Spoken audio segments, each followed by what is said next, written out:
Hello student, आप सभी का हमारे चैनल पर स्वागत है। आज मैं आपको RUHS BSc नर्सिंग तथा नीट तथा डी फार्मेसी के बहुत ही ज़्यादा इम्पोर्टेंट क्वेश्चन जो एग्ज़ाम के पॉइंट ऑफ व्यू से बहुत ही ज़्यादा सेलेक्टेड तथा इम्पोर्टेंट क्वेश्चन है, आज मैं आपको वो पढ़ाने वाला हूँ। तो इसमें अपने एक पार्ट तो अपन ने पहले पढ़ा लिया है, तो जो हमारे चैनल पर आया हुआ है वो आप देख सकते हो। उसके बाद आज मैं दूसरा पार्ट बना रहा हूँ, तो उस दूसरे पार्ट को आज मैं शुरुआत करता हूँ।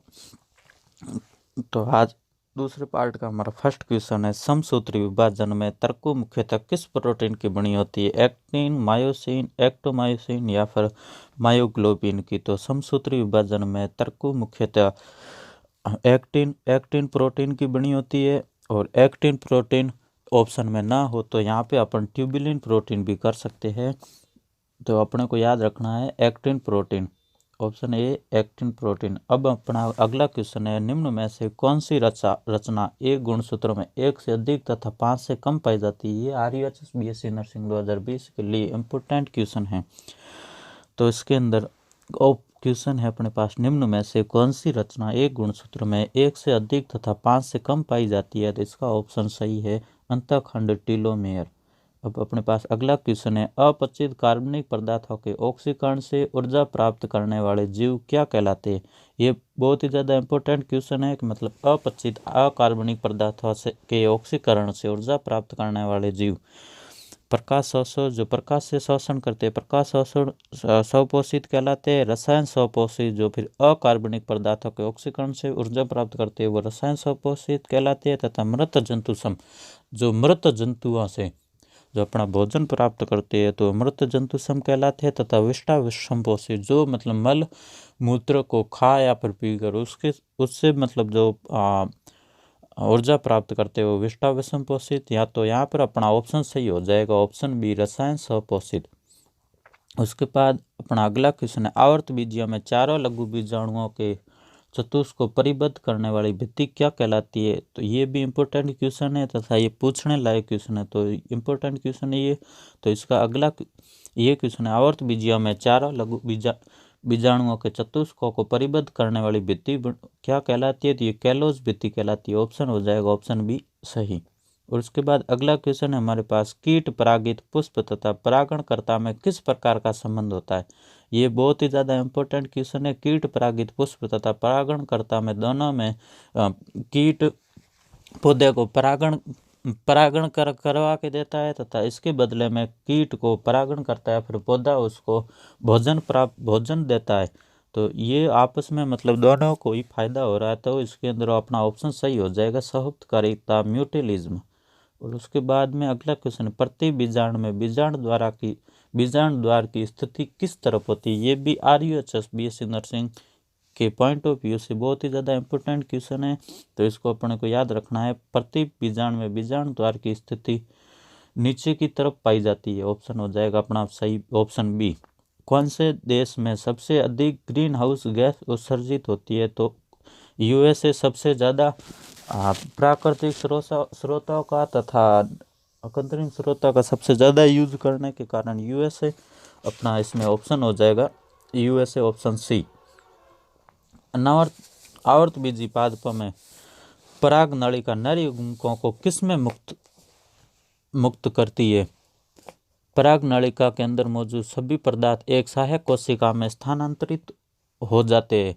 जहाँ से डर युग्मों का संयुग्मन अंड कोशिका के साथ होता है, वह दूसरे का केंद्रकीय कोशिका के अंदर होता है। तो इसके अंदर अपना ऑप्शन सही हो जाएगा, आवर्त बीजी परागणों में पराग नलिका नर युग्मकों को सहायक कोशिका में मुक्त करती है, ऑप्शन हो जाएगा ऑप्शन डी सही। प्रकाश संश्लेषण के लिए प्रकाश ऊर्जा का कौन सा पदार्थ ग्रहण करता है? तो प्रकाश संश्लेषण के लिए प्रकाश को क्लोरोफिल ग्रहण करता है। तो क्लोरोफिल सामान्यतः पर्णहरित या फिर पत्तियों में पाया जाता है, तो इसका अंदर ऑप्शन सही हो जाएगा पर्णहरित। प्रकाश संश्लेषण में प्रकाशिक क्रिया से प्राप्त ऊर्जा किस रूप में अप्रकाशिक क्रिया में स्थानांतरित होती है? प्रकाश ऊर्जा में प्रकाशिक क्रिया से अपने को ऑक्सीजन, NADPH तथा ATP मिलते हैं, ठीक है। तो ऑक्सीजन वातावरण में निकल जाती है, और जबकि NADPH जो ATP का इस्तेमाल अप्रकाशिक अभिक्रिया में होता है, वह CO2 का अपचयन व कार्बोहाइड्रेट करने के लिए, तो इसके अंदर अपने NADPH ऑप्शन में है नहीं, तो अपन इसके अंदर ऑप्शन क्या करेंगे, ATP। तो प्रकाश संश्लेषण में प्रकाश क्रिया से प्राप्त ऊर्जा ATP के रूप में अप्रकाशीय क्रिया में स्थानांतरित होती है। पर्णरंध्रों का खुलना व बंद होना किसके कारण होता है, तो जब पर्णरंध्रों का खुलना और बंद होना किसके कारण होता है, तो जब द्वार कोशिकाएं होती है उसके अंदर स्फीति दाब अगर बढ़ जाता है, स्फीति दाब जब बढ़ जाता है तो पर्णरंध्र खुल जाते हैं। और इसके विपरीत जब द्वार कोशिका में जल की कमी हो जाती है तो ये शिथिल पड़ जाती है, प्रसलित हो जाती है, इसकी भीतरी भित्ति धंस जाती है और द्वार या फिर छिद्र बंद हो जाते हैं। तो इसका ऑप्शन सही हो जाएगा, द्वार कोशिका में स्थिति दाब के परिवर्तन के कारण। ऑप्शन बी सही हो जाएगा, द्वार कोशिका में स्थिति दाब के परिवर्तन के कारण। अब अगला क्वेश्चन है अपने पास, कौन सा वर्णक लाल व सुदूर लाल प्रकाश को अवशोषित करता है, तो फाइटोक्रोम एक नियंत्रण वर्णक है जो लाल या फिर सुदूर लाल प्रकाश को अवशोषित करता है या फिर नियंत्रित करता है, फाइटोक्रोम ऑप्शन सही। बीज प्रसुप्ति का कारण क्या है, एबी ही बीजों की प्रसुप्ति को प्रेरित करता है। NCERT की लाइन है ये, तो अपने को ये याद रखना है, बीज प्रसुप्ति का कारण एब्सिसिक एसिड या फिर ABA एब्सिसिक एसिड। और ये RUHS की पॉइंट ऑफ व्यू से बहुत ही ज़्यादा इंपॉर्टेंट है तथा नीट में भी ये पूछा गया क्वेश्चन है। और नीट में भी पूछा गया क्वेश्चन तथा अगला क्वेश्चन जो नीट में भी पूछा गया है 2 या 3 बार और RUHS में भी बहुत ही ज़्यादा इंपॉर्टेंट क्वेश्चन है। तो अगला क्वेश्चन है हमारे सामने, आम का खाने योग्य भाग कौन सा है, तो आम का जो खाने योग्य भाग है वो मध्य फल भित्ति है, तो ऑप्शन अपना सही हो जाएगा ऑप्शन ए।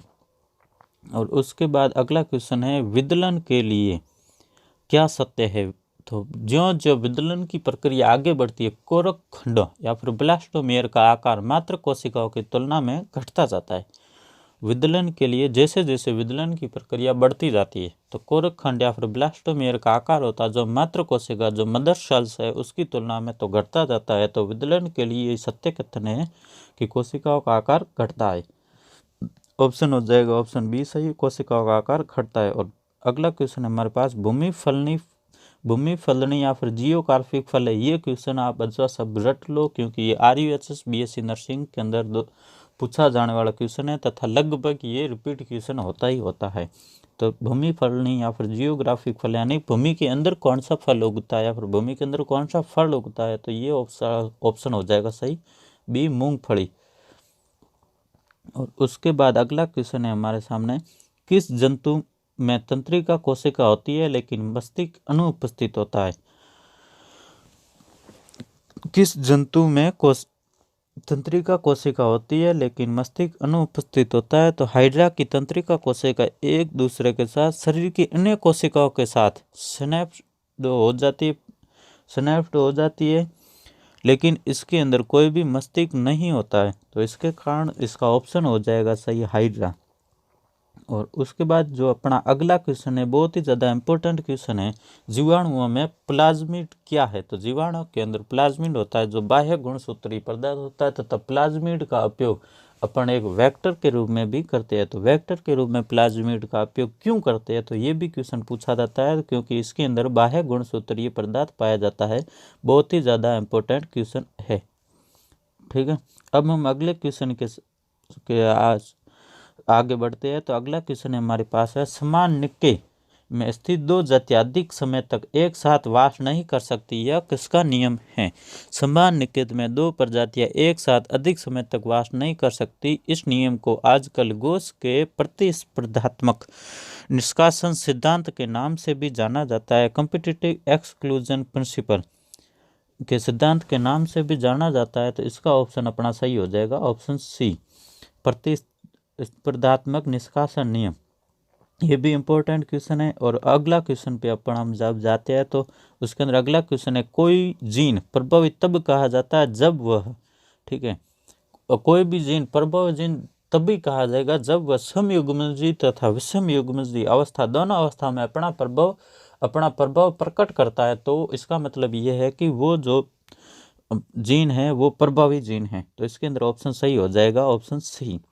और बहुप्रभावी प्लियोट्रोपिक जीन का क्या उदाहरण है, तो बहुप्रभावी या फिर प्लियोट्रोपिक जीन का उदाहरण है सिकल सेल एनीमिया। तो इसके अंदर ऑप्शन सही हो जाएगा ऑप्शन सी। और अगला क्वेश्चन है, 4 अरीय संवहन पुल किसके अंदर पाई जाती है? जड़ा में अरीय संवहन पुल पाए जाते हैं। फर्स्ट क्वेश्चन तो अपना जो द्विबीजपत्री तने है तथा एक बीजपत्री तने, ये ऑप्शन दोनों गलत हो गए। तो अब ऑप्शन बचे एक द्विबीजपत्री मूल तथा एक बीजपत्री मूल, जबकि तने में संयुक्त पुल वेस्कुलर कॉन्जॉइंट वेस्कुलर होते हैं। द्विबीजपत्री जड़ा में 3 से 6 संवहन पुल पाए जाते हैं। द्विबीजपत्री जो जड़ी होती है उसके अंदर 3 to 6 संवहन पुल पाए जाते हैं, जबकि एक बीजपत्री जड़ा में 6 से अधिक संवहन पुल पाए जाती है। तो एक बीजपत्री जड़ा में कितने संवहन पुल पाए जाते हैं? तो 6 से अधिक जड़ा में संवहन पुल पाए जाते हैं। ऑप्शन हो जाएगा ये गलत और ये हो जाएगा अपना सही। अब हम अगला क्वेश्चन पे बढ़ते हैं, वाहिकाएं किसमें पाई जाती है? तो सामान्यतः वाहिकाएं, अधिकांश वाहिकाएं पाई जाती है तो वो आवर्त बीजीय में पाई जाती है, लेकिन एक वर्ग है या फिर एक गण है निटेलिज, उसमें भी वाहिकाएं पाई जाती है, लेकिन वो अनावर्त बीजी है। तो इसके अंदर अपना ऑप्शन सही हो जाएगा, अधिकांश आवर्त बीजियों में तथा गण निटेलिज अनावर्त बीजी है तो कुछ अनावर्त बीजियों में भी पाई जाती है। ये भी इंपॉर्टेंट क्वेश्चन है तथा थोड़ा सा टफ क्वेश्चन है, इसलिए ध्यान देने योग्य बात है। और अगला क्वेश्चन है अपने पास, जैकब व मोनार्ड ने ई कोलाई में लैक्टोज उपापचय का अध्ययन किया तथा ऑपेरण सिद्धांत प्रस्तुत किया। ऑपेरण सिद्धांत किसके लिए सामान्यतः लागू होता है? तो ये बहुत ही ज़्यादा इंपॉर्टेंट क्वेश्चन है। ऑपेरण सिद्धांत या फिर जैकब या मोनार्ड ने जो सिद्धांत दिया था, इन्होंने प्रैक्टिकल सबसे ज़्यादा प्रोकैरियोट्स पर किए थे तथा और ये सिद्धांत प्रोकैरियोट्स, ज़्यादातर प्रोकैरियोट्स के लिए लागू होता है। तो इसके अंदर ऑप्शन सही हो जाएगा ऑप्शन ए, समस्त प्रोकैरियोट्स के लिए। और उसके बाद अगला क्वेश्चन है, एक मनुष्य किसी रोग से ग्रस्त है और वह एक सामान्य स्त्री से विवाह करता है, उसकी 3 पुत्रियां और 5 पुत्र जन्म लेते।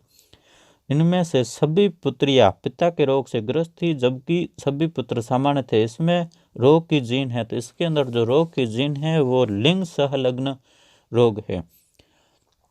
कौन सा रोग है? लिंग सहलग्न रोग है, क्योंकि यह लिंग सीमित अगर रोग होता तो फिर यह पुत्र में भी होता। ठीक है, पुत्रिया भी यह रोग लिंग सीमित नहीं है इसलिए, और ये लिंग सहलग्न रोग होने के कारण ये पुत्रिया में रोग हुआ है लिंग सहलग्न प्रभावी। ठीक है, यदि किसी डीएनए में थायमिन की मात्रा 20% है तो गुआनिन की मात्रा क्या होगी? तो अगर थायमिन की मात्रा 20% है तो गुआनिन की मात्रा 30% होगी। ठीक है, ऑप्शन हो जाएगा अपना सी, ऑप्शन सी सही। थैंक यू दोस्तों, आज हम इस पार्ट में इतना ही आपको क्वेश्चन करवाएंगे।